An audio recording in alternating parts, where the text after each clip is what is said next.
so that whatever synergies we can create, we can create. So. Thank you. I personally am not aware of it.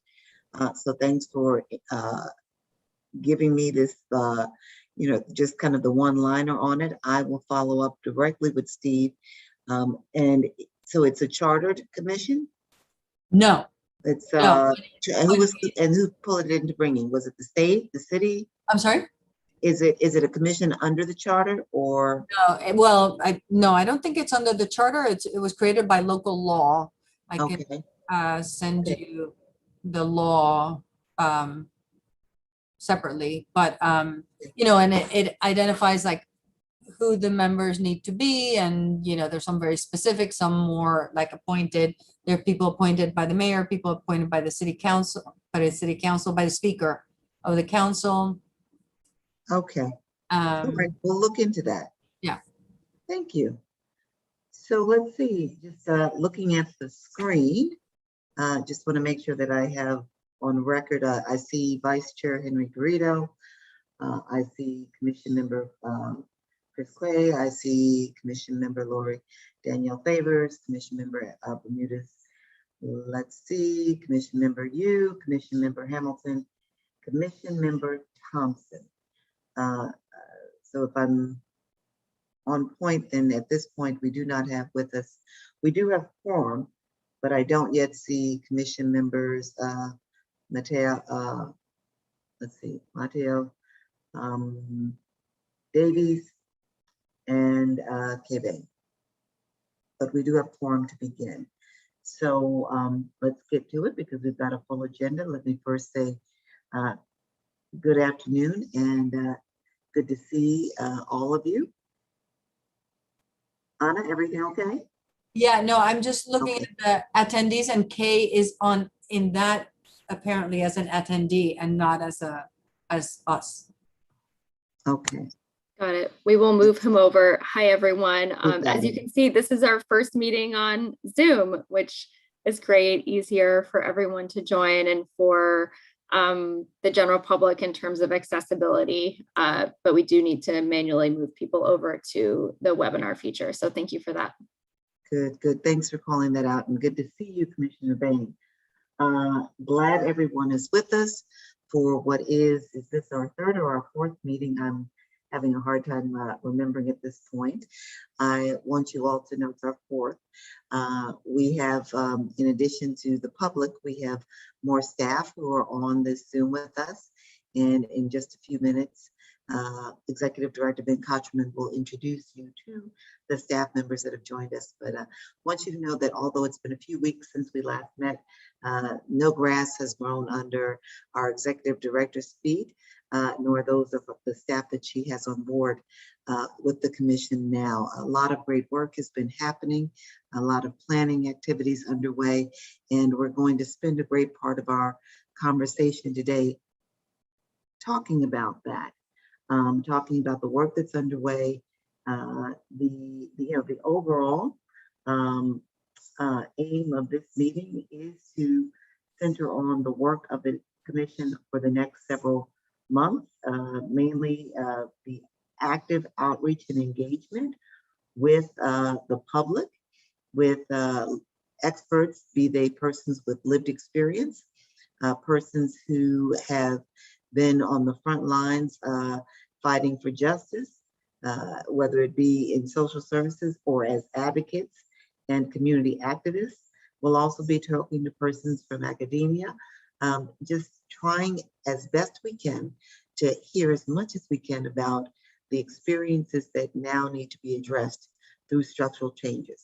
We're going to talk this afternoon about structural changes, just to make sure that we're level setting and everybody's clear about what structural racism looks like when we look at the charter and how we have to go in and unpack this work and what potential ballot proposals may look like. So we're going to spend the bulk of our time talking about structural change and how we need to be thinking about it, level setting, especially as we go into our meetings with the public, with stakeholders, leaders, persons with lived experience and other, to make sure that we are hearing what they say and then translating it in a way that allows us to bring about change, identify what change is needed in the charter, and then move forward accordingly. The last few meetings we have helped to build the foundation. We spent some time, as you all know, getting to know one another, affirming our mission and vision, adopting a framework through which to approach and focus on the work, and learning about the charter itself. Some really good work has been underway, and Executive Director Kochman and her staff have been doing a lot of work to take us to the next level now, where we're able to engage with the public, to hear their experiences, and then to, as I just said a second ago, process them by looking at the charter and looking at the opportunities for structural change. Before we get started, I'm going to turn things over to Executive Director Ben Kochman in a minute, but I just want to highlight for you something that appears later on the agenda, but I want to bring it to your attention right now, just that you keep it on your radar. Our first public engagement meeting, we've been having public meetings, but public engagement meeting where we will be hearing from the public will be next Friday, June 18th. It is a day that across the nation is being recognized as an observance day for Juneteenth, and we're seeking to do the same. We want to begin our public engagement dialogue with persons who've been leading here in New York City and around the nation on issues of systemic racism and social justice. And we want to hear from people who've taken up residence here in New York City and have been leading the charge here in New York City, but also engaging across the country. So we've lined up 5 persons thus far who are scheduled to speak to the commission. We'll have a dialogue with them. They are Hazel Dukes, whose name is probably familiar to many people. She is the president of the New York State NAACP and serves on the board of the NAACP, the national body, and has been a leader in the fight, in the struggle. She'd kill me if I said how many years. So I'm not going to do that. I'm just not going to do that. Another person from whom we'll hear is Reverend John L. Scott, who was a leader in the Southern Christian Leadership Conference, and specifically its Operation Breadbasket Economic Justice Arm here in New York City. He's a pastor in Harlem, and he will join us. We'll hear from Una Clark, who has been a representative, a city council member. Her daughter is now a member of Congress, but Una Clark has done a great deal here in New York City, centering on the experience of African Americans and Afro-Caribbean Americans. She'll be joining us. We'll also be hearing from Morris Reed, who was a community activist and organizer in the Brownsville community for many years, and he'll be joining us. And then lastly, the 5th person who we have secured to speak to us is Reverend Herbert Daughtry, another leader for many years in the movement, has national acclaim for leading on justice issues, is considered to be the the community's pastor, and he'll be speaking to us as well. If there are other persons who you feel should be added to the conversation, please let us know and we'll bring them in. We want to have an opportunity to sit at their feet and to hear from them and learn from them, and let their journeys and the struggles they've known and the struggles as they still see them inform us as a commission. And so I'm pleased to report that they all readily accepted the invitation to join us and are looking forward to being with us next Friday, June 18th, from 2:30 to 4 p.m. And so just be on the lookout for additional information concerning that gathering. I'm humbled to know that they recognize that this is a significant opportunity, that the Racial Justice Commission is a significant opportunity to inform systems and government functioning here in New York City, and to make it more of what it should be.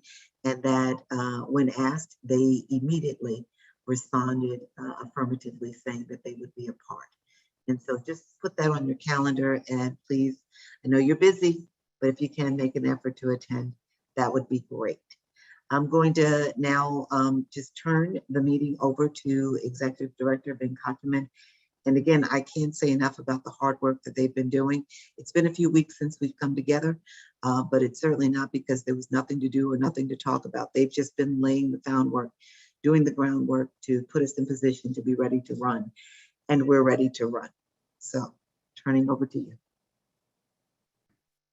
Absolutely. Thank you so much, Jennifer. And thank you for sharing the exciting details on the event next Friday. We'll be sure to share information with all of you so that you can share with your networks, your communities, as well, as it is a commission meeting as well as a public event for all to learn from. As Jennifer mentioned, we've really focused the past month since you last saw us in a meeting on building up this infrastructure and plans that will enable us to move as quickly as possible over the next few months. Most importantly, people to do the work behind the scenes. So I wanted to announce that we have brought on a few key people that you will meet during this meeting, and some folks who are there behind the scenes taking notes and whatnot. So first I want to introduce Jacqueline Kennedy, who will be our Director of Public Engagement. Jackie, you want to say hi briefly? Yeah, hello everyone. Very grateful to have this opportunity to work with you all. Happy to be here. Wonderful. And we've also brought on Jimmy Pan, who is our Director of Policy. Jimmy? Hey all, really honored to be supporting you all in this extremely important work and look forward to getting to know you. Great, thank you. And there's some other folks that are not in the webinar view, but we have Sam Stanton, who's joined us as a policy advisor, Erin Berry as Deputy General Counsel, and Bianca Isaias, who is our Associate General Counsel. So exciting to now have a team of 10 people who are dedicating a good portion or all of their time towards this effort. We're also supported by partners at agencies who have started coordinating with us, and I'll get into that a little bit further down. First, I want to highlight a few things that we had shared via email with you. First off, very exciting communications announcements. We have a new website for the Racial Justice Commission. If you remember, previously we had been using the existing Charter Revision Commission website. We now have our own landing page at nyc.gov/racialjustice. And we're also now on social media. We're on Instagram and Facebook at racialjusticeNYC, and on Twitter at racialjusticeNY, or NY, I should say. We will make sure to share those out towards the end on screen so members of the public can join and follow. We want all of you to know where to send members of the public and your community members who are interested in following our work. Social media and the website are now a great place to go. And so reach out if you need any additional information, but we will be posting continuous updates in those locations. Next, I wanted to highlight some follow-up from our last meeting, which was on May 3rd. There were questions about communications, how you as commissioners can engage publicly, both over channels such as social media, what to do if folks reach out to you and want to know more about the commission or want to engage with the commission in some way, and also how you can avoid any potential conflicts of interest, as our general counsel outlined at our last meeting as well. So we have distributed that communications FAQ to you. Huge thanks to Melanie, our general counsel, and Steph, our communications director, for working hard to put that together for you. Please do reach out if anything in there is not clear, if you have additional questions, need additional guidance. We're here for you. Melanie is here for you. So I just want to encourage everyone to reach out if anything is not clear or if anything is missing. We also, since the last meeting, have sent to you some answers to some of your questions that came up at the last meeting. As you know, the last meeting really focused on the city charter and orientations to the city charter. led by our senior advisor, Kapil Wangani, and his staff. There were questions around how effective some of the changes that were made as a result of the 2018 commission were, particularly those changes regarding community board appointments. So there was some analysis and assessment of that effectiveness that we sent to you. Please do let us know if you have questions about any of that, but we won't be discussing it in any detail here. Lastly, I want to come back to our many forms of engagement. City agencies have been started to be engaged and informed about the process of the Racial Justice Commission. Specifically, we have formed an interagency group that we can lean on both to update them on the work of the commission and how they can support spreading the word about the commission's work and ultimately engaging the public, but also where we can put in requests for support, for data, for assistance with our policy research. That group has kicked off and is underway, which is very exciting to have that sort of internal support behind the scenes. Lastly, public engagement, one thing I missed on city agency engagement. As part of our city agency engagement strategy, we've also been coordinating with the city's task force on racial inclusion and equity. Jennifer and I gave a presentation to that group who will be forming committees and subcommittees to develop recommendations and submit those to the commission for consideration later this summer. And then lastly, stakeholder and public engagement, I won't dwell on here, but we've been busy at work putting plans together, and you'll hear more about those later in this meeting. Before I move on to the next slide, I want to note that we did also send the minutes from the last meeting to you, and they're also available publicly for folks on our website at nyc.gov/racial-justice in the past meetings tab for members of the public to review. Jennifer, could you have folks motion to approve the minutes? I have a motion to approve. Okay, Henry is seconded. Second. Thank you, Phil. All in favor? Aye. Aye. Any opposed? We're good. Wonderful. Thank you. So diving into today's meeting, you can go to the next slide, Tashawn. We wanted to be clear and transparent with you about what we would like you to get out of this meeting and what we as a group would like to accomplish through the agenda.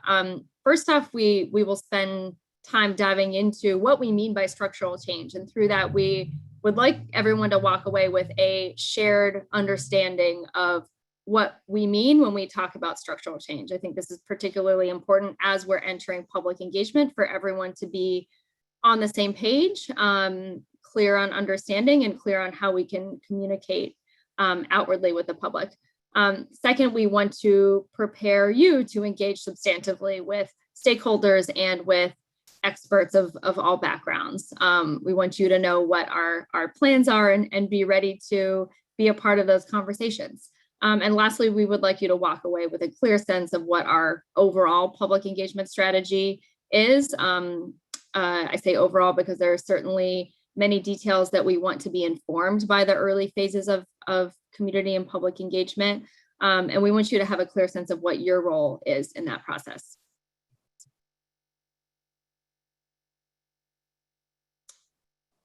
So at this point in time, we're ready for our first substantive agenda item, which is about structural change. And I'll hand it back to our chair to introduce this section. Thank you so much.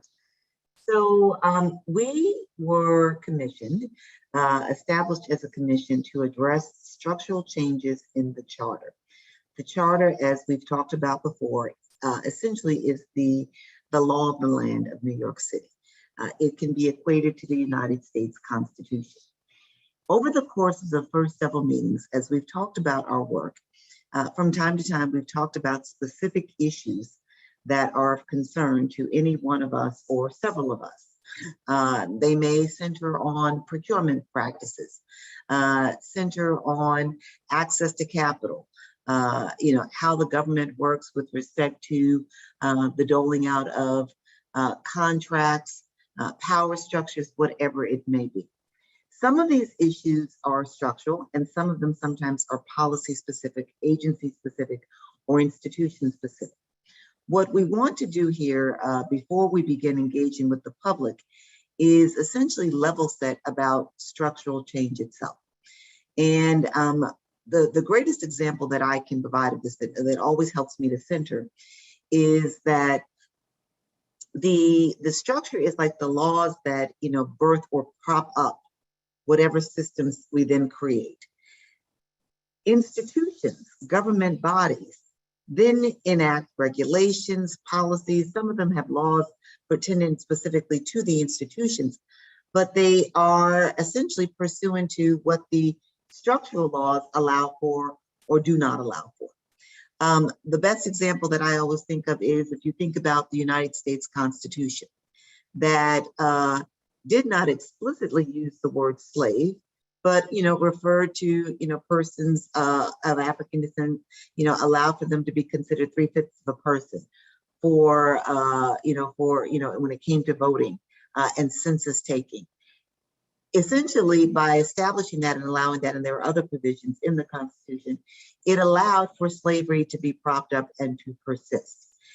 And then in the years since, we've seen how our society has built up systems, governments, agencies, programming that have carried that through. What we need to do is center on, as a body, how our charter has these laws, these ways of setting values, establishing values and beliefs that we then abide by through systems, through the propping up of agencies and the promulgation of policies and regulations. So we may or may not be addressing a specific policy issue with a ballot proposal.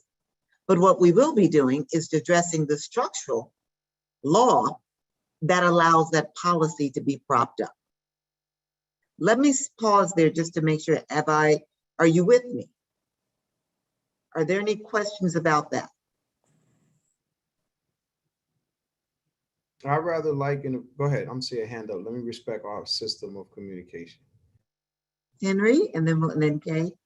Yeah, Madam Chair, I think that I use the example of procurement as a very good implication of it. If anybody's familiar with the procurement process under the charter, it is pages after pages after pages and layers of things that have been riddled with legal challenges and implementations and pre-qualifications and things of that nature. And I think that a lot of that leads to complication and things. So I totally agree. I think to the extent that we can keep things separated, where the charter revision remains the overarching goal and a reaffirmation of the values of the mission. And I think this is where words are really, really important. Absolutely. Right? Where the word shall, for instance, as opposed to should or could. That's right.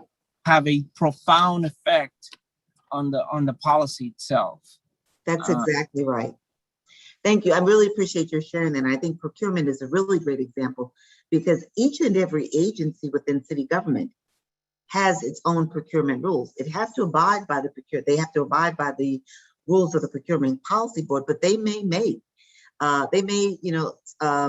extend to the community requests for proposals that favor certain communities over other, or that may make it easier for certain institutions to compete for contracts with the city over others. An example would be where maybe an RFP for services for elderly supports or for child welfare may be written in such a way that if you don't look at it closely, it disadvantages small community-based organizations that are communities of color, that are agencies of color from competing. We want to control against that, right? We've heard about procurement with in the controller's office, you know, asset management may, with certain criteria, keep certain organizations and individuals from competing because they don't have a certain amount of assets under management already. If we were to try to go agency by agency by agency, we would miss several agencies. And to Henry's point, look at the charter and figure out what is the language that should be in the charter that controls against any and all like instances of disparate treatment, disparate outcome, disparate impact that may be race-based or racial in nature. So that's a great example. Kay Bain, are you still with us? While I'm waiting for him to come back on, I see that, oh, he's with us. No, I'm going to yield to my sister. I see my sister hand was raised in the interest of time, but great points are being made, and I don't want to duplicate the energy. Thank you. Okay, thank you. Commissioner Daniel Favors. Thank you for that, both to the previous comment that was made and to Commissioner Bain. My question in response to the example that you gave, Madam Chair, is the example of slavery, for example, in the Constitution, without an eye towards history or any real insight as to what the slave institution was, how it operated, how it functioned. One could read the Constitution forwards, backwards, up and down, diagonal, and not necessarily understand how its wording was also used to support this egregious institution. Yes. My question is, if we don't necessarily bring that same historical understanding to our interpretation and reading of the city charter, what tools are we, or better said, if we are all approaching the city charter with a different understanding or historical frame, what tools are we using to help us solidify how we are evaluating the charter, so that even if you did not necessarily have that previous knowledge that would be required to effectively and accurately interpret the Constitution, to ensure that we are all using a similar approach or set of tools to approach or to examine how we're looking at the city charter? So that is an excellent question, and a critical, both a critical question and concern. It's a concern that I have shared since this commission was even brought into consideration. Not even once it was actually put into play, but even before.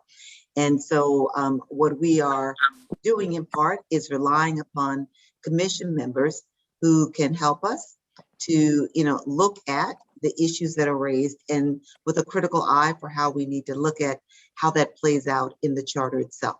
We have attorneys on board who are there to help us do that as well. And that was part of the interviewing process.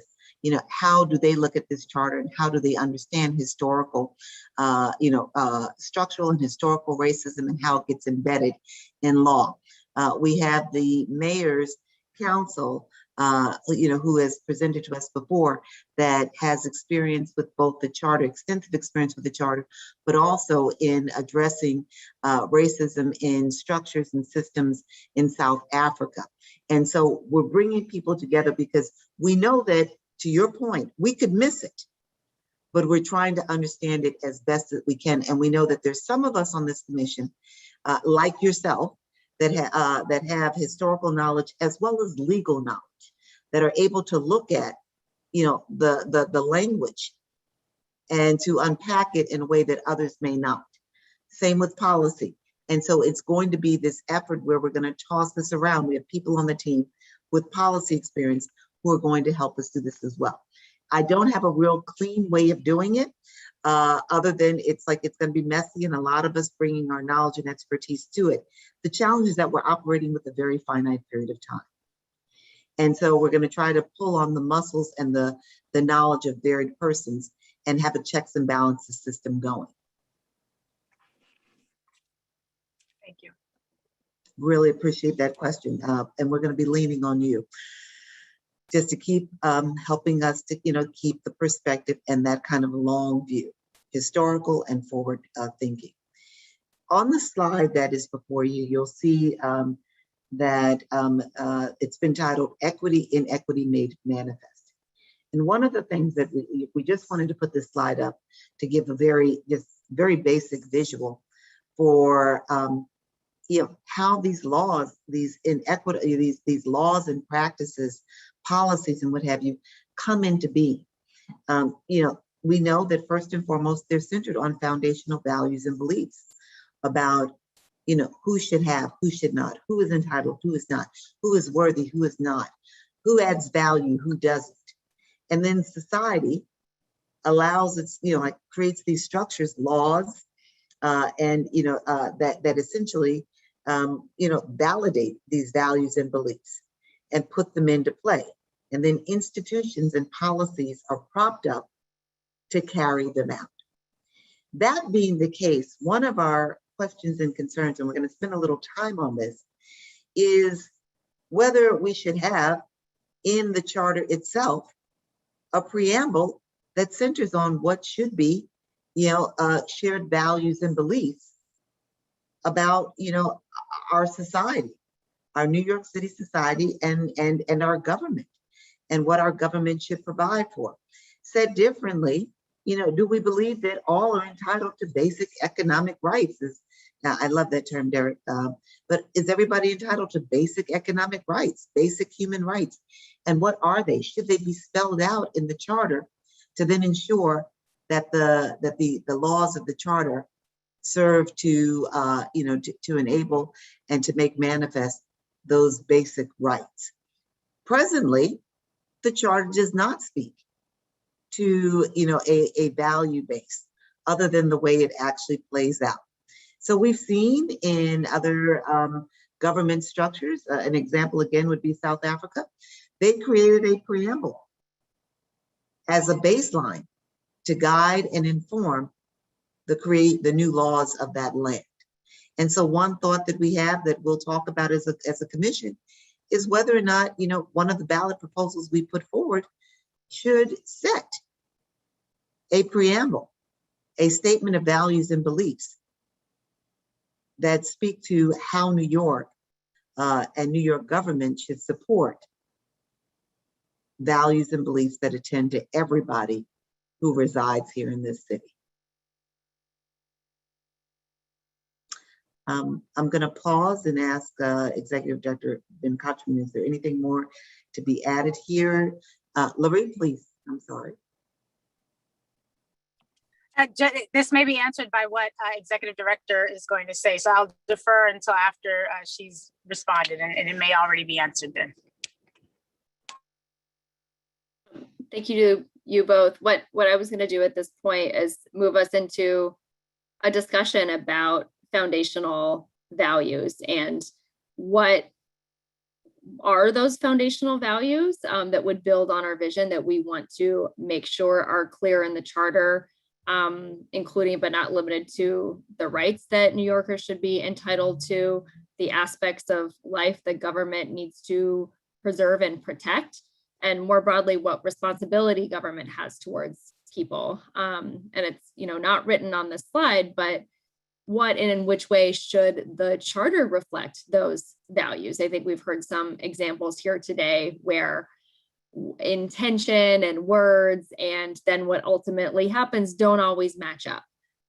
So is there value in there being a clear statement of values that is a part of the city charter as discussion for this group? Lori, I'm not sure if I covered what you were going to ask about. No, although I'm really excited about the conversation we're about to have. My question would be then, are we seeking to state whether or not, and maybe this will be informed by the conversation, whether or not we are providing what the preamble language would be for New Yorkers to vote upon, or are we going to pose to the voters that we should have a preamble, or raise the question for the voters, should we have a preamble, and then explain what a preamble is with the understanding that if you didn't go to law school and actually pay attention in con law, you may not remember why we have preambles, what they're supposed to do. My guess is really a question about the process. Would we be asking on a referenda question, should we have a preamble, or would we be posing preamble language and asking for a vote on that instead? Very, very good question. My immediate reaction and response is that we should propose a preamble if we believe that that is what is value add, that we should have that, and that we can begin to think about that, and then given what the public shares with us, it can be further developed, honed, and then it would itself become a ballot proposal. Madam Chair, if I think I not only agree with you, I think it's also a fundamental question about what this commission is about, which is about what we are about and not about what we're not about. And but I mean, I think we should have as explicitly and as overtly say, this is what we mean. This is what we're saying, right? And so to the extent, it can be tricky, right? Because words, as I said before, can have power. But in this case, I think it's amazing. It was amazing to me that as long a history as we have in New York, that we don't have a preamble that basically establishes the very principle by which we're governed, right? That to me was just amazing to hear. I also think that in our case, the subject that we're covering is so broad that we could get into the weeds. And undoubtedly, I think we have to accept that this is not a perfect process and that at some point we're going to miss something. Right. I am accepting that. But I think if you articulate your the preamble in a way that basically says, this is what we are about, even if it doesn't encapsulate everything, every procedure, or even if there's a misinterpretation on the application of a principle rather than on the principle itself, I think we're better off doing that. And, I used the word procurement before because there's been, or the idea of procurement before, because there have been many charter revisions that well-intentioned has put out information about how to get more access to minority-owned businesses to have access to contracts and how to improve, the bureaucratic process to allow a more equitable distribution. And for every effort that I've ever seen, every major effort that has been fought through, there has been a little bit of a counter move, so to speak, as you mentioned, where an agency would say, well, this is just making a little cumbersome. Right. And then so what happens is you get a little memorandum of agreement or some sort of pre-qualified concept or some sort of here's the minimum standards that you need to do to qualify, that invalidates all the principles of what you wanted to pursue in the first place. So I think that I'm 100% in favor of getting a principle and preamble and then everything that follows in between, albeit not perfect, that follows that principle. Thank you. Thank you. Commission Member Mata? Yeah, I want to follow up with what Henry just mentioned about the preamble. I know it was mentioned earlier how institutions are used to carry on the values, right? And I think I work in a small nonprofit, a CBO, and I partner up with various other nonprofits. And I think one of the things that really showed during the pandemic was how very small CBOs who had limited funding still kept pushing forward. We're out there risking their lives every day to ensure that they could continue providing to their community. And a mission that kept us going and I guess I'm just stepping back and analyzing why a preamble will be very important is because a mission that kept us going was that we are a city of opportunities, a city that never shuts down, a city that always keeps going. And when people would ask me, well, why do you still keep that center open? Why do you still cater to the Latino community, to the immigrant community, to the Black community at a time like this? I say, because the city of New York is one of the most strongest, diverse, beautiful, colorful cities. But I really didn't have something that I could articulate and to show that this is what New York City is about. I would always then just go to Statue of Liberty and say, look, the Statue of Liberty states the freedom, the beauty, we're all welcome here. So I think just stepping back as someone who works in a CBO and it's currently on the ground working with the community, I think this will help us justify the importance of small CBOs, the importance of the work that we do, and that we even step in as elected officials and take on that role. So I think I could see how preamble would be very important in this aspect. Really, really appreciate that feedback. Yeah, and these are the questions that are constantly surfacing, like, what is the value add of the individual versus the collective? What is the value add of the small community-based organization versus the large umbrella? And if we don't speak to these, the value of community, every individual and community having worth. We, questions around whether we believe in the quality that everybody should have quality education, quality healthcare, regardless of zip code, things of that nature. We need to think about whether or not we're naming that in the charter, in the preamble, because that's going to then guide how, not just any structural changes we make, but what may follow in the years to come is determined. And so just in talking again with Capel Longani, this has been done in other places. We don't have it. It would be, in my opinion, my estimation, a very important place to begin, and would set the tone for our work and set the tone for New York City. Are there other thoughts? Well, Go ahead. Well, I strongly support it. And I think in the case of the United States, having, the language in the Constitution that talked about justice for all was very important in enabling, opponents of slavery and advocates of voting rights for people of color and women to say, the Constitution said for all.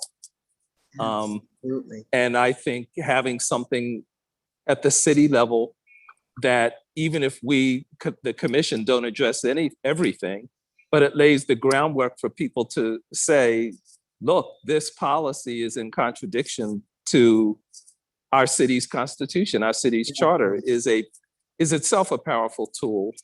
And one of the things it immediately draws me to is, when you say every community should be included, should every community have the right to vote? We have a lot of people who work and pay taxes in the city, but because of their immigration status can't vote, even in elections that the city controls. And to me, it just provides a framework for us to begin to engage these issues. So I think it's very powerful. Right. I really appreciate this. And then it also lets everybody know with whom we're engaging, how we're thinking about these issues. Yeah. How large is the umbrella? Yes. How inclusive. This is very, very helpful. Are there, so far what I'm hearing is that we all are in favor of building out a preamble to inform and guide our work, and to actually also be a potential ballot proposal that we would bring forward to the voting body on the whole. I see Commission Member Yu and Commission Member Bain with their hands up.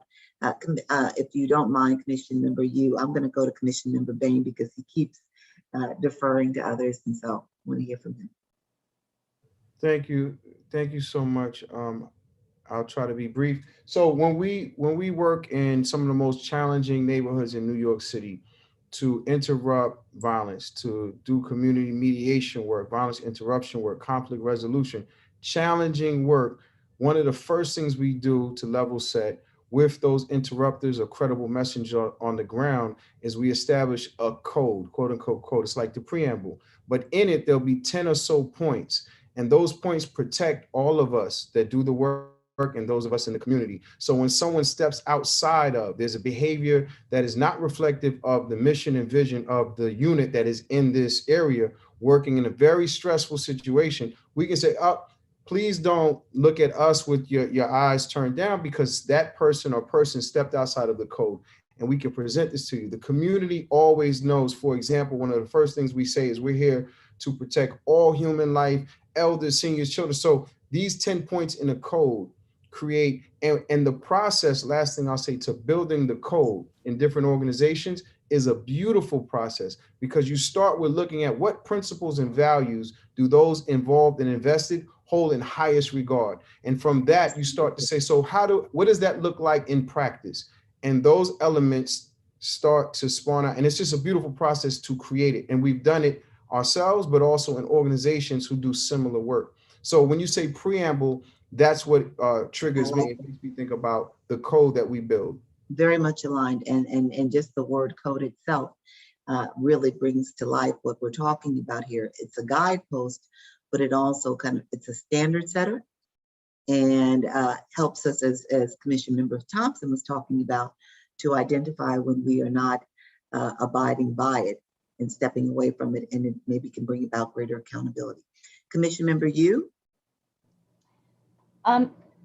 Everybody has said it so eloquently, but I also want to lend my voice that I think, having a preamble is really critical because, for sure, we're not going to be able to address every, inequality that, that we need to get to. The clocks are ticking. But I think what a preamble does is really be able to frame out how we're going to look at every situation, right? It is the lens to which we're going to be able to define our values as a city. And so I really do love that idea. And I think it is a code of conduct, but it's also a recognition of the fact that, we need to understand the inequalities that exist in the city and how we aim to address it by giving some very set standards and ideas and principles that this is how we're going to start to measure ourselves as a city and as a government. This is great. Good deal.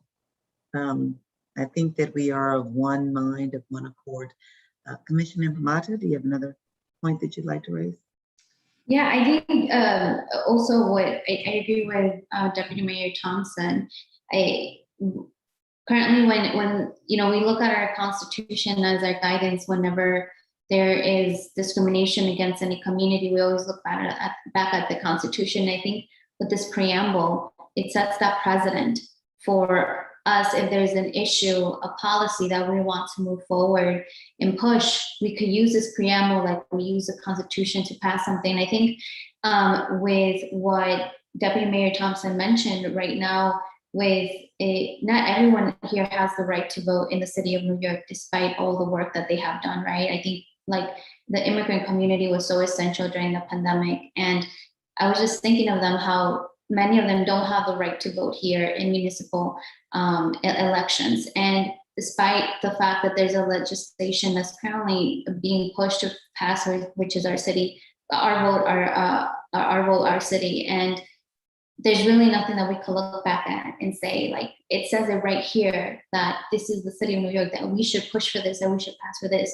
that we should pass this. And I think this begins setting that precedent for activists that we are, for us to be able to push forward policies. And it's good to have something to look back at and say, like, no, this is what New York City represents. Absolutely.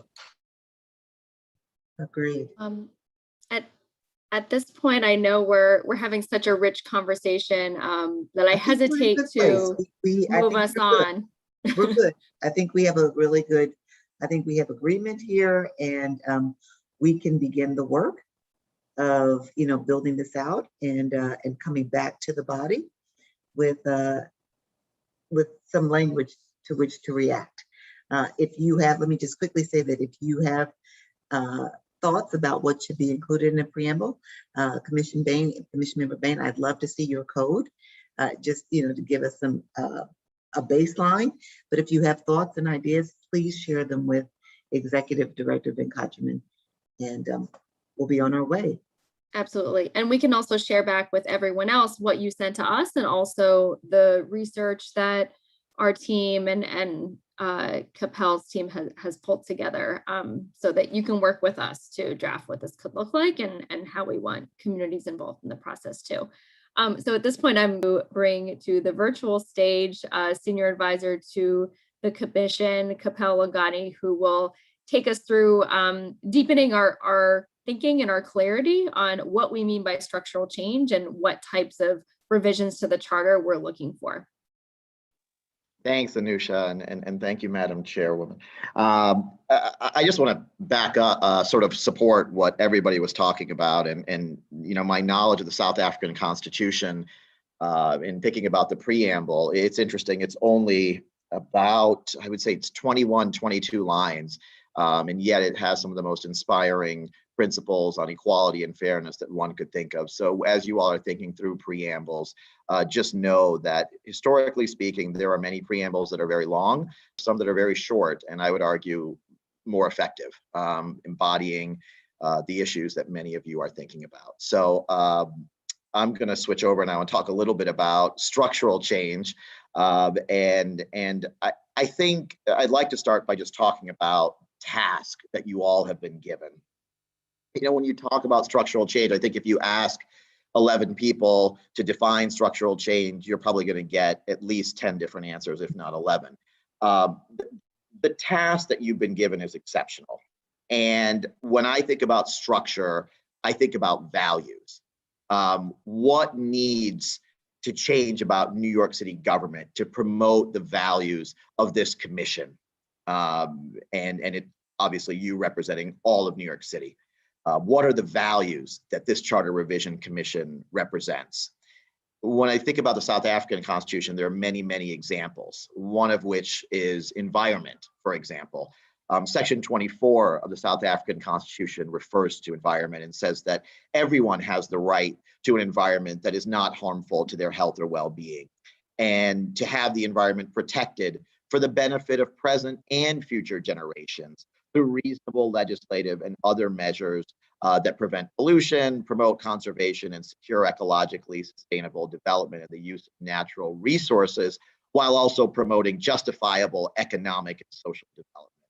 So I thought I'd start there to just give you an example, a really concrete example of a structural change in the Constitution, in the South African Constitution, that embodied the values of the legislature that drafted this Constitution.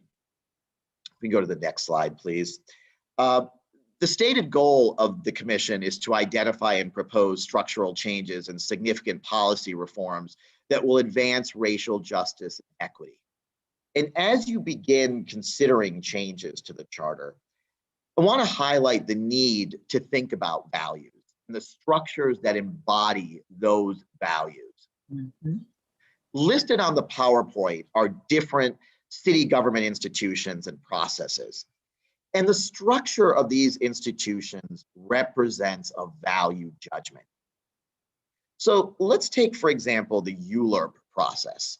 And going back to the 1989 Commission, which I think is perhaps the most analogous to your commission, because the 1989 Commission, as you all recall, was really about reimagining government, right? Post Board of Estimates. Once that Board of Estimate was struck down as unconstitutional, we had to reimagine government, and we had to imagine the values that that government should represent.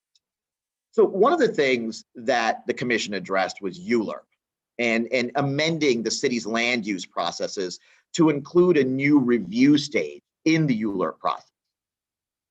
And eventually what was decided is that the Commission wanted communities to have an actual say regarding land use within the community. And so affected community board and borough presidents have specific roles in the process. and specified windows and timelines to provide feedback to the City Planning Commission on projects in their jurisdiction. It's not a predetermined outcome. And obviously there were many ways that one could have done city planning, including citywide. There could have been ways that actually minimized those local voices. So ULURP and the choices that were made in 1989 were really a choice about the inputs that we value in the land use process. And you see other examples on this slide, separation of powers, checks and balances, the powers that you allocate to the city council, to the different agencies, to oversight bodies, to the mayor, him or herself. Those are all value judgments that you are going to make that are going to be embodied through these structural changes. Obviously, the way you spend money and the way that budgeting is done by the executive, again, a structural change that evidences the value choices that you all are going to make based on fairness and equity, racial justice, equity, etc. Next slide, please. Before you go into the next slide, can I just ask you a question just to kind of bring this home, bring this to life? You mentioned when speaking about the South African Commission that the preamble spoke to environmental health, if you will. One of the issues that has surfaced in earlier conversations of the commission has been about environmental inequity and just, how our city, we may see the placement of certain hazardous, pollutant facilities in certain communities over other. If you had just to use this as an example and bring this all home, if the preamble spoke to, all New Yorkers are entitled to live in environmentally safe, or to have their well-being, their environments be environmentally healthy and secure. Then what you would see is that when you look at like structural laws, you go into the land use. Is it set up in such a way that ensures that land use decisions do not impinge upon the rights of certain communities, but not others, things of that nature? Is that a good example, just to bring it home? Okay. Yeah, I think it's a great example. Okay. So we go to the next slide. Here are some additional ways to create structures that embody our values. For example, the creation of an office, right? The Mayor's Office of Climate Resiliency, to continue the environmental theme, right? Uses science-based analysis to build proactive resiliency in communities. And we're not just responding to disasters once they happen. The Mayor's Office of Community Mental Health, right? Incorporating mental health into all aspects of the government. The creation of process. So I just alluded to the budget process. As you all know, the public process to allocate money that runs through the council. Every agency goes in front of the council to talk about their budget, and we have elected representatives grilling them on different aspects of the allocation of money and what they are seeking through their budget. Lots of public hearing and input in that process. That's a value, right? That was built into the structure of the charter. Another way to do that is through giving agencies enforcement powers. If an agency has enforcement jurisdiction, then issues of enforcement become a priority. A good example is CCRB. They educate people about human rights, but they also prosecute individuals who violate those rights. Writing a charter preamble is, as I think the chairwoman has said, another way to frame priorities and influence interpretation. Next slide, please. As I said at the beginning, the 1989 charter revision had to reimagine government after the Supreme Court declared the Board of Estimates was unconstitutional. Similarly, I think the chairwoman is asking all of you to reimagine government to be more fair and equitable. The 1989 Charter Revision Commission conducted significant revisions that established the current power balance between, for example, the mayor and city council structures. They also, for example, reduced the borough president's powers. Yo vamos bien, muy bien, muy bien. Henry, if you could mute, that would be helpful. Thanks. Okay, sorry about that. No worries. And so in 1990, as I was just saying, it reduced the borough president's powers. The borough presidents used to be members of the Board of Estimate and had disproportionate power. So Staten Island had the same number of votes as Brooklyn, meaning its values were overrepresented, arguably. As a result of the revisions in 1989, the council's power was expanded, and more members represented smaller districts. Thus, each person in New York City had a more direct role in choosing their representation. And minorities in particular had a greater chance of electing representatives of their choice. Now, borough presidents didn't become completely powerless in that process. They certainly retained certain powers, especially in terms of working with the mayor and preparing the annual budget. But it is clear that there was a value judgment made back in 1989 that we needed to modify our structures so as to give more power to the city council and the mayor, and it came at the cost of borough presidents, arguably.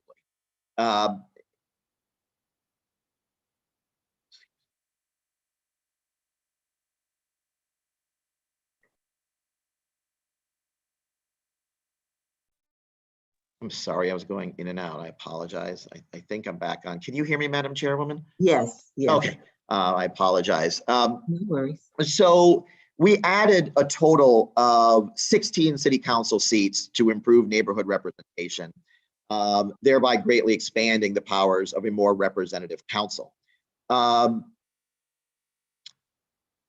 The 16 council seats, if you're interested, the goal, as expressed by the commission then, was to encourage fuller representation of all New Yorkers. And, you know, you all would be the judge of whether or not indeed that has taken place. But the refinement of those roles is a great example of a structural change. Mm-hmm. You will see recently there were changes made to the CCRB, where there was a public advocate position added. The chair is now a dual appointment of the mayor and the speaker.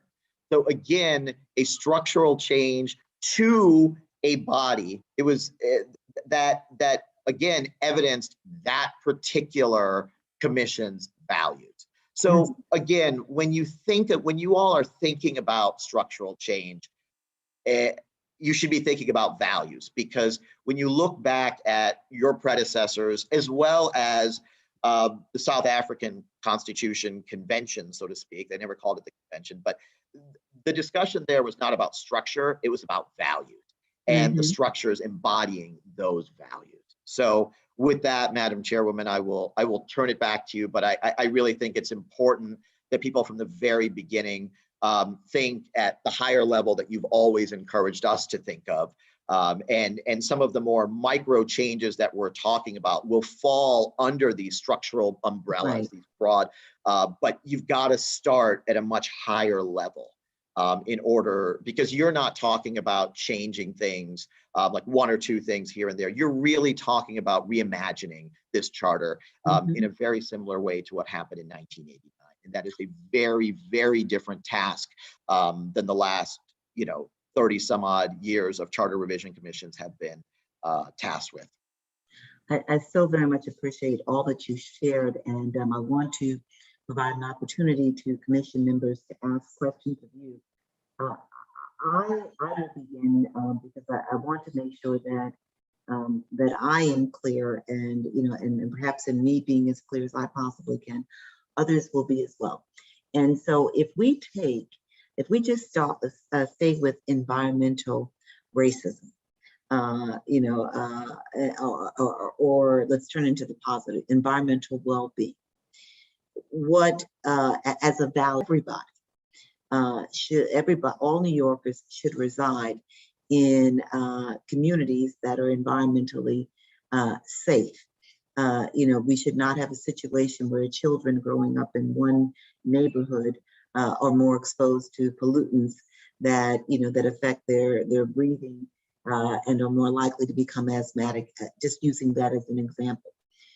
What we then would have to do is look at, how are decisions made about environmental cleanup, about how to control going forward for the management or the reduction of pollutants. I'm just using some examples, and so then that becomes who makes those decisions? Is that a power issue? Are there issues around who actually gets to compete for the cleanup work? Is that an access issue? It's the way that you begin looking at the charter to see who holds these powers. But if you begin with the value that everyone in New York City has a right to live in environmentally safe conditions, then you look at who gets to decide, where resources are doled out. If everybody has a right to have quality health care in their communities and to not have to travel, who's making decisions about where we site hospital facilities, where, like clinics and the like, things of that nature? That's the value base that then helps us to figure out where we're going in the charter to work to affect that change. Is that fair? Okay. Are there? If I could just interject here, we don't have a lot of time left in our meeting. We did have some discussion questions for you, conversation starters. I'm sure you already have thoughts and ideas in your mind, but we also want to make sure we get to presenting the public engagement plans at least quickly. So I just wanted to flag that since it's 5:40. That's fair. So let's take let's try to give ourselves 5 to 8 minutes. Just want to make sure, what I really want to do in this conversation is make sure that everybody has a clear understanding of what it is we're talking about when we say structural change and how we go about thinking about it. Taking the issues that are presented to us by the public, because the public is likely not to come to us and say, we should change section such and such because it impedes or it impairs or it, or it allows for. They're going to bring an issue, and it's going to be incumbent upon us to look at the charter, at how the charter structurally, allows or disallows for what is being presented to us as an issue and a concern. Any thoughts, any questions, any comments? Any concerns? One thing I'd be curious in learning, and maybe our staff can research this, is whether or not there's ever been an infrastructure equity or infrastructure bill of rights kind of thing. Because I think when you talk about environmental impact, a lot of that is infrastructure. When you talk about broadband, that's infrastructure. When you talk about energy access, because you need energy to be able to, go online or have an air conditioner or recharge your car in the future, whether or not there's anyone's done anything on that, because I think that's more and more, that's really, these are critical issues. And an anecdote is, I had a student 5 years ago who studied the racial policies of the Tennessee Valley Authority, which provided electricity throughout most of the South. And it had never been done. No one had ever looked at the racial policies and guess what? It was entirely segregated. Black farmers didn't get electricity, white farmers did. And Black folks lost land because of that, huge amounts of land. So anyway, to me, this could be a really interesting thing to dig into. I think that's an excellent point. And frankly, that then helps us also when we look beyond the city government and how does the structure, the charter speak to people doing business in the city of New York? Yep. And Madam Chair, I hope you can hear me because this Yes. thing is, to that point, what is happening right here in the city with the, and as I said, I'm gonna name names with Verizon and the access of broadband and provided when the city engaged Verizon, when a multi-billion-dollar contract to provide broadband to the community, and certain communities might have gotten, and many communities up in some places in the city did, even though it was being sponsored by taxpayer dollars. And I think the decisions to terminate some of the fossil fuel industries right now and the power plants right here in New York are being done by the utilities companies that have, in my opinion, a very institutionalized bias towards certain neighborhoods. I think that's critical. I don't know if infrastructure would be the concept that would capture it all, but I am with Phil, and I think we should figure out which one does. Maybe if it's more than just that, but definitely it's one of the biggest inequitable distribution of resources in the city, in my opinion. Very helpful. Are there others?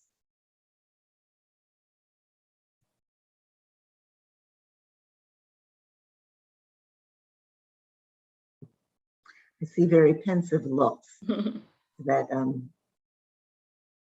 gives me some comfort.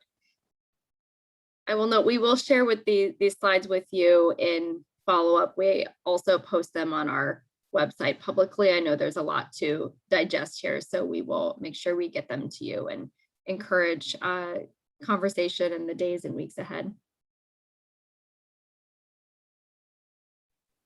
And just one call, like just one statement that I'll make that may be a concern that needs to also serve as a caution. When we talk about structural change, the language has to be, has to be concrete with respect to the issue of the concern, but it has to also at the same time try to capture, the, how do I best say this? The issues, things that we are aware of and things that we are not aware of. If that makes sense to you. So it's not, we're not going to catch everything.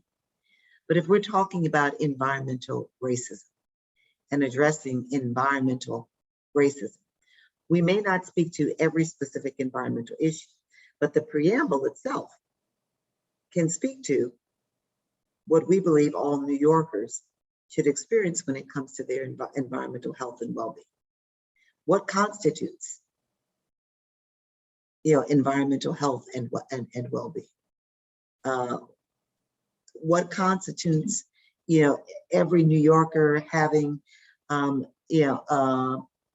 living in communities that meet their basic rights and needs? And then looking at the charter and structural changes that need to prop that up. So you might find, if you talk about, like just building on Commission Member Thompson's point about infrastructure and equity, that might be something that we look at that can speak to a number of disparities, in our society, in our city, in society. Are we helping? Are we raising more questions, Laurie? Commission Member Daniel. So I just want to make sure if we had concerns about housing equity, for example, while we might not be able to get to all of the intricacies as to how perhaps NYCHA might be restructured, we might be able to use the preamble to say something like, all New Yorkers should have healthy, accessible housing that meets a minimum standard of habitability, which would guarantee some changes had to be made at NYCHA, while also speaking to broader housing inequities not necessarily be housed within a NYCHA paradigm, but which also exists throughout the city. Am I understanding that correctly? Correct. But then we might go the next step and also look at issues of procurement as they relate to public housing. We might look at environmental issues in communities. And so we would, you'd have in the preamble, but then you'd look at ways throughout the charter you can support the preamble. Yeah, Thank you. And a lot I of look forward NYCHA, to the- oh, sorry. Please, I'm sorry. Loree, any more? Commission Member Daniels? No, ma'am. Just very excited to move into this portion of the substantive work. Good. Advisor Lamdani? Madam Chairwoman, I was just going to say, I agree with everything you're saying. I think it's interesting. Like, as you know, a lot of NYCHA is regulated by the state. Right. And so in terms of what you're actually going to be able to do and not do, that's something you all will decide as you discuss it. But the preamble, there is nothing that prevents you all from doing what you just suggested, to talk about housing and as a value statement in the preamble. And there are many constitutions that do that. I can think of 4 off the top of my head. So it would be something that has historic precedence. And if that is indeed an important value in a preamble. Absolutely. But we could look at also intersections. So if we believe that, every community should have broadband access, right? Then how does that play out in other places in the charter, as Commissioner Member Thompson was saying, and as you were alluding to, Commissioner Member Daniels? Are there others? If there aren't, please. So in that example where NYCHA is a state regulated agency, the city of New York can still establish minimum standards of habitability that would be informative for any regulatory agency that was examining whether or not the state were in line with our bare minimum standards of habitability. And that would also be, while not binding perhaps on the state, it would certainly be informative or at the very least persuasive. I just want to see how far our potential powers can go, recognizing that if we are talking about an agency that is technically regulated by the state, but which has, which provides housing. And if we were to provide a basic level of understanding as to what an effective or appropriate housing would be, then would that be a bar the state would then be encouraged to meet? Or would we simply be speaking to a minimum standard for housing that is appropriate for everyone except those who live in state regulated housing? I'm just trying to make sure I'm clear on the parameters. The way that I would look at it is twofold. One, we might determine that the preamble should set forth minimum standards, and we then could do the work of petitioning, advocating at the state level to bring about critical changes with respect to public housing in New York City. But then you could also have New York City set its own minimum standards and have NYCHA, as although it has federal, there are federal controls and there are state controls, it still would have to abide by some of the city rules and regulations, or by city rules and regulations. Very much like we do, say, with Board of Correction. The state may set the standards for the jails, but then we can go the next step. So this is good. And what happens to us is these are critical issues that we have to unpack together to make sure that we're on the same page. We never want to just brush over the issues. It's 5:55. We need to talk to you about public engagement, so you all have a good sense of where we're going next and the process that we're undertaking. I'm going to ask those commission members that can to just stay on for another 10 minutes. We've had 2-hour meetings before, and we've also had 90-minute meetings. We've been trying to keep it to 90-minute meetings, appreciating that your time is very valuable. We try not to go over. We're going to need a few minutes, and so we ask a few of you to stay on, or as many of you, if not all of you, to stay on. We'll help you all stay on, but maybe everybody can't. But as many who can, please do. And we'll try to end at about 6:10, but we do want to make sure that you have a full appreciation for the public engagement work that's about to get underway. Nusha? Absolutely. Thank you so much. We'll do a breeze through here. Cutting to what you'll see at the end is that we want to do follow-up meetings with each of you to go over the strategy in greater detail and get your input and give you a sense of how we'd like you involved. So I will hand it here to Jackie and to Jimmy to do a very quick run through, and then we will have time to work with you individually on any refinements and how to plug you in. Jackie? Yep, can you hear me clearly? Awesome.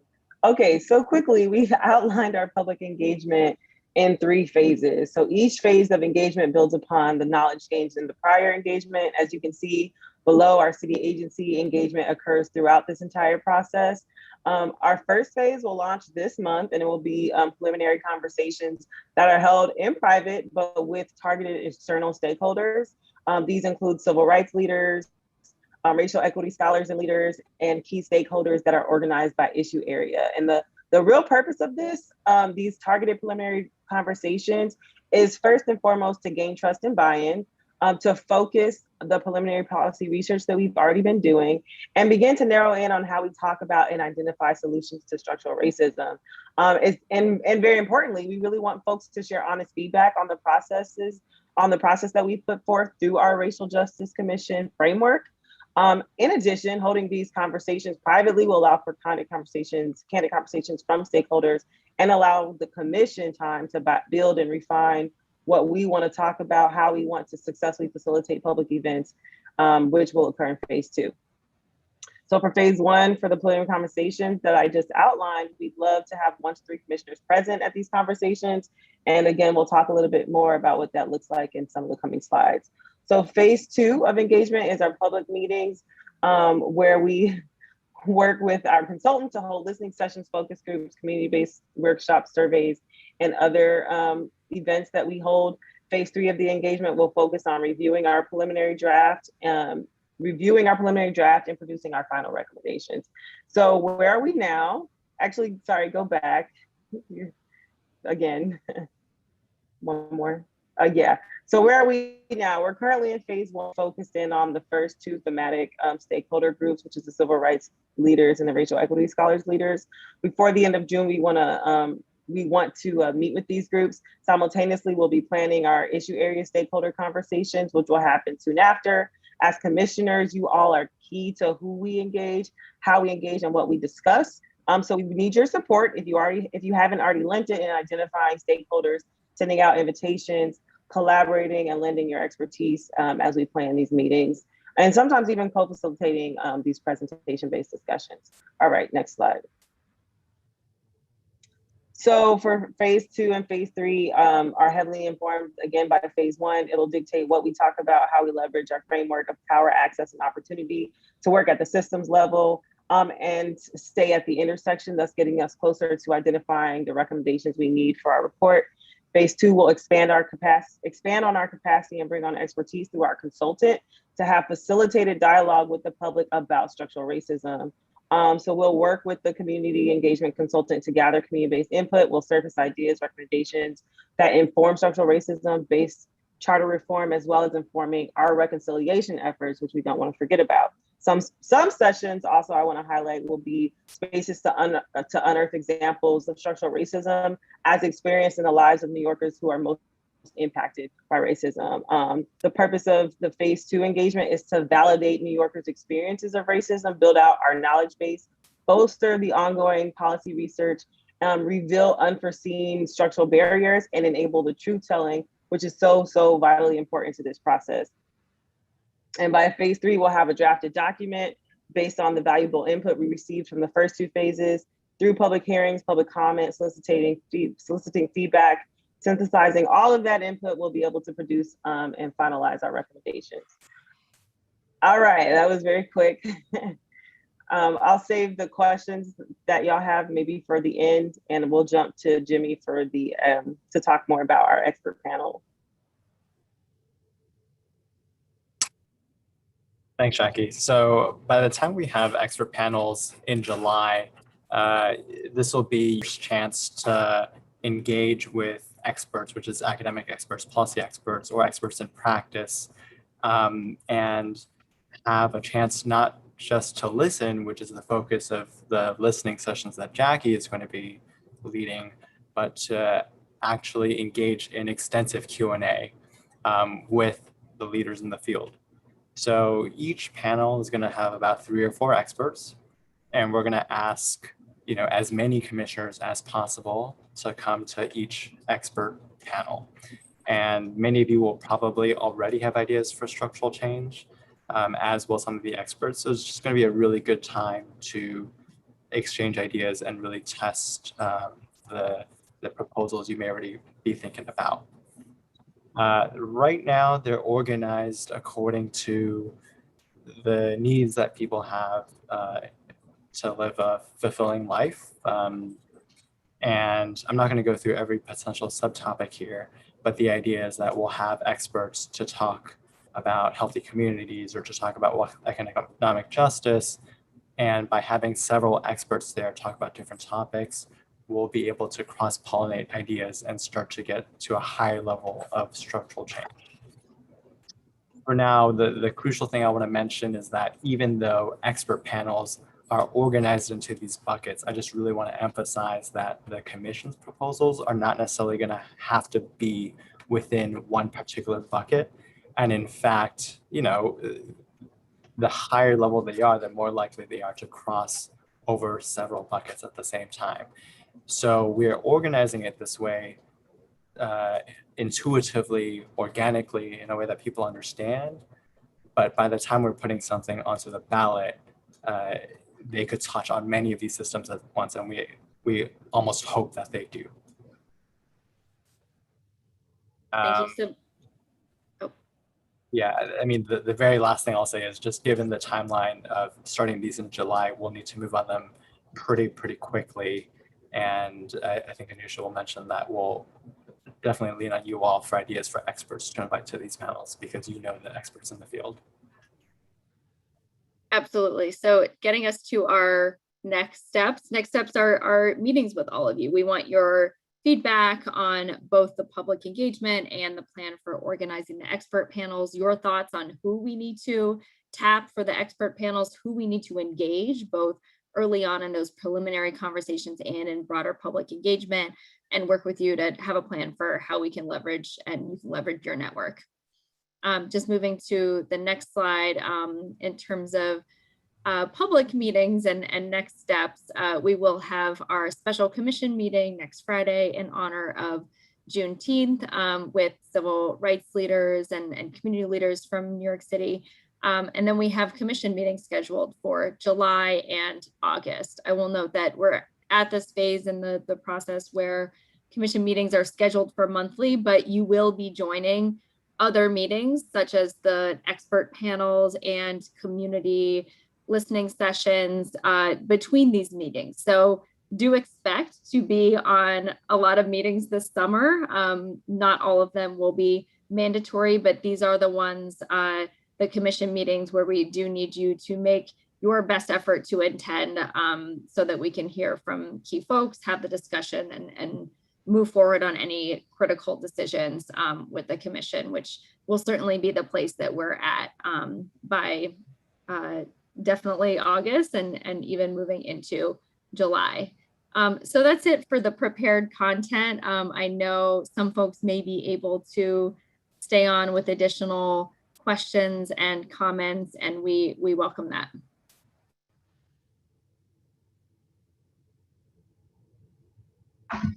Those who may have to leave. So we've established in this meeting that there are a couple of commission members we did not hear from, but I believe that the general consensus is that we should create a preamble.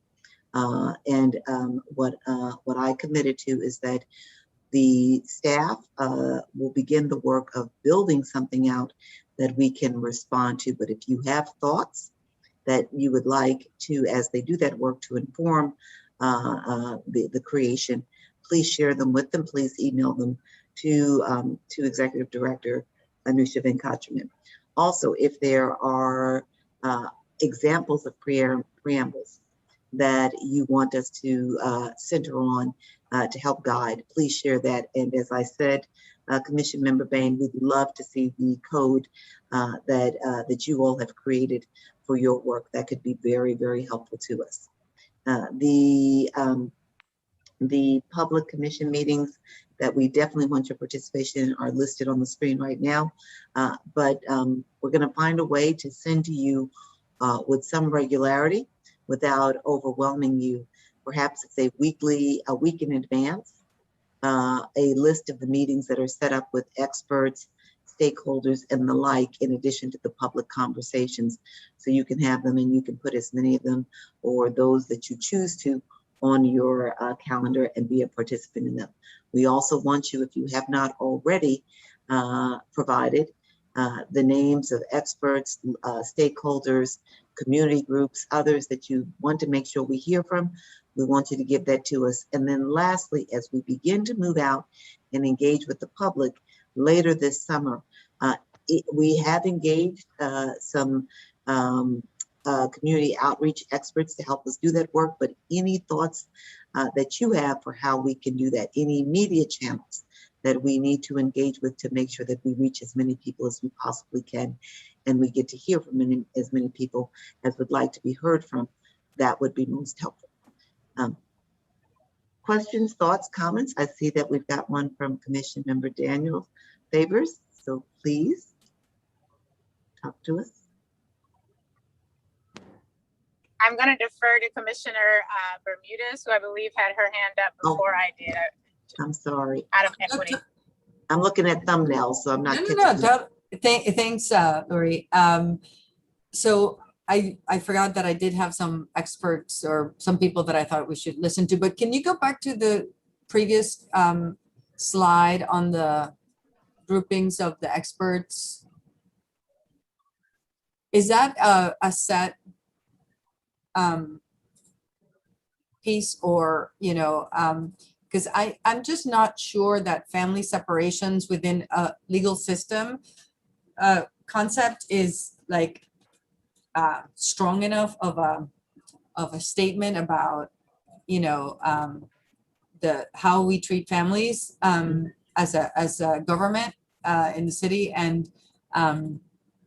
And to me, like, in thinking about the preamble and the importance of the preamble, to me, there needs to be something about families and family stability and family, the primacy of family over separation of families. And and so I think that putting it within a fair legal system doesn't give it the sort of strength and gravitas that it needs. And so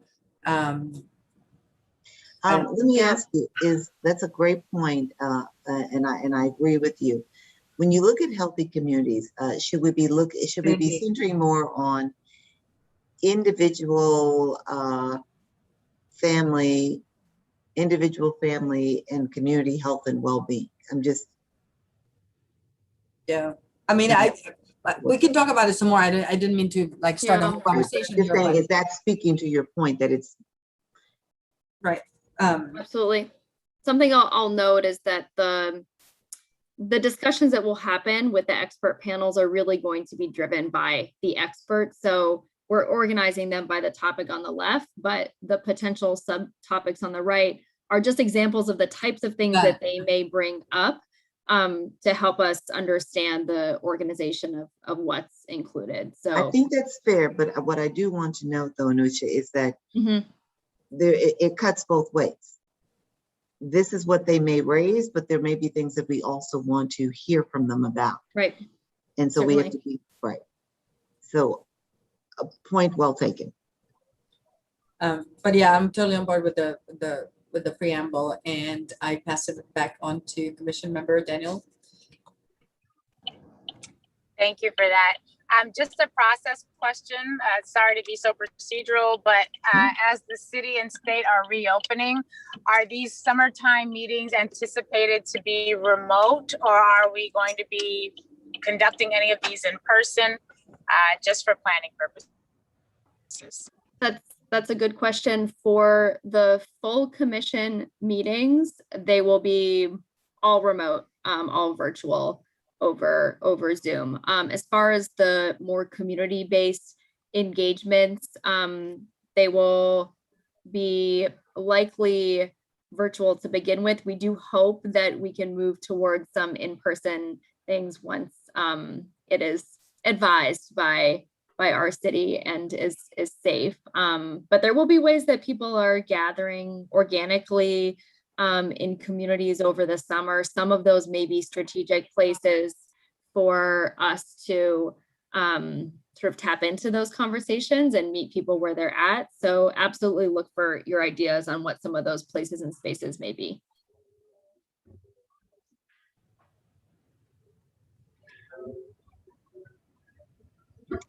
I don't see any other hands raised. But please, if I'm missing someone, please jump in. I did earlier see Commissioner Coy's hand up. Okay. I don't know if you still have a question. No. I was gonna speak about the other part, but I think overall the trend, we're going towards is good. I just thought that like some of the structural thing could be something where about policing, whether we could say something about the police or some of the first responder has to be New York City residents, that kind of thing. Or that maybe I think there's some discussion about police commission should be a civilian. Just like, I don't know if that's like the correct thing, but something like that, could be a structural thing. But I'm not saying that, I don't know enough, about that particular point. But that's just a thought, But I think the direction that we're taking is I'm very supportive. Very helpful. Thank you, Commission Member. Please, Commission Member, did you have your hand up?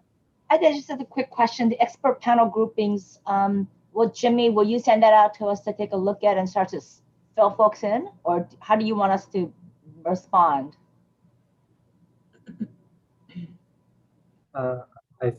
We certainly can, and I think also when Anusha or other staff reach out and have these conversations, I think one place to explore them in greater detail as well.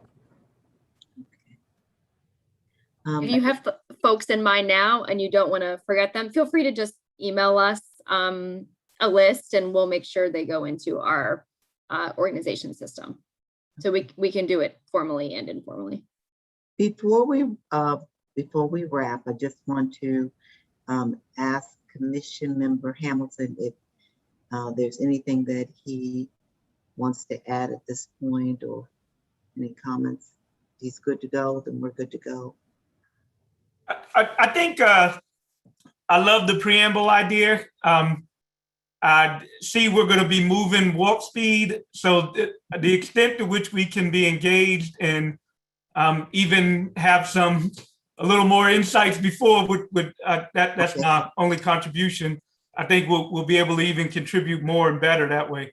But I love the fact that we're going to do the preamble. I think that might be perhaps our greatest contribution as a committee if we set values as a guide for many of the reasons everybody else has already expressed, which is why I didn't chime in because you all said it so eloquently. I like that. This is good. And then I'll just quickly, Commission Member Bumedes, do you have your hand up again? Yes, I do, because I thought of, I just want to put this out there again, not to talk today, but to tee it up for another day as we were talking about structure. This came up in another meeting that I had unrelated to this.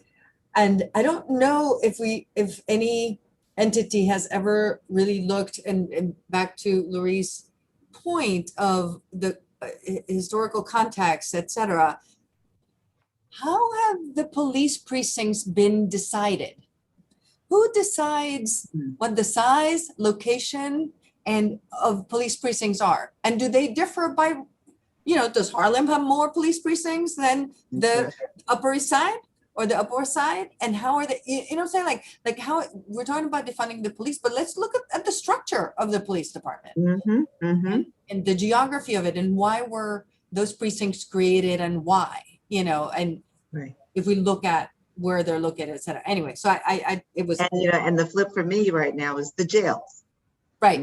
And yeah, very, very helpful. And homeless shelters, all the like, right? This is good. The point that Commission Member Hamilton made, duly noted. And again, would really appreciate if you all have any language that you want us to center on as they begin this work with reaching out to you about the public engagement. They'll also engage on this particular issue about the preamble. Good to be with you all.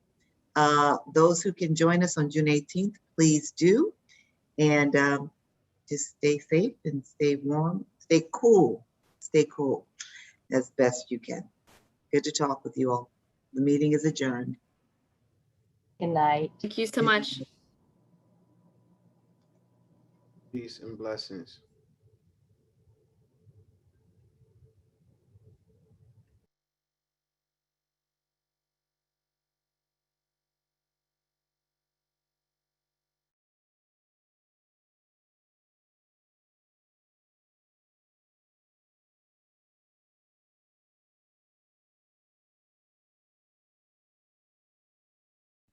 Hey, Steph, are you still there? I am. I'm just grabbing the comments now. Oh, I was just gonna ask you about the comments. Yeah, I saw.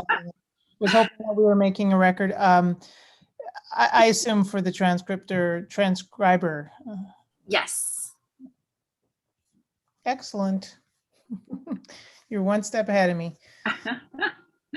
Thanks, Melanie. Okay. All right. Bye. Bye.